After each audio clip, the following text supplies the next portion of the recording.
Hello everyone! So for today's video guys, dahil nga opening ng ating Oak Ridge Mall Centers for how many years?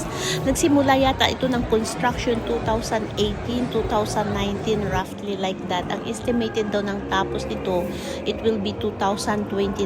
Now is 2026, binuksan na nila itong Oak Ridge Mall. Guys, ang ganda, grabe. Sobrang laki sa loob. Sa totoo lang, hindi namin gaanong nalibot ito dahil limited lang yung time namin at hindi namin gaanong ma-enjoy dahil sa talagang ang crowd. Grabe, ang dami.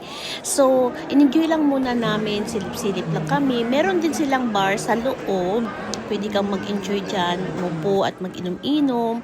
Tapos kumain din kami ng kaunti lang dahil sa sobrang haba ng pila. Hindi kayo maniniwala, ang pila niya ay mahigit 1 oras kaming nakapila guys, bago kami nakakain. So ngayon, ang ginawa lang namin ay nag-ikot-ikot lang muna, tiningnan namin yung mga ibang area na kung anong pwede naming masilip. Tapos doon talaga ako natuwa sa taas ng mall, nasa loob ng mall na nasa taas, may napakagandang garden. Talagang hindi ko mapigilan guys, sobrang saya, ang ganda, napaka-relaxing. Dito ito sa taas ng mall, ng Oak Ridge Mall. So, parang hanggang doon pa talaga yan siya, lapang-lapang, lawak-lawak niya. Ganyan. Yan. Simula dyan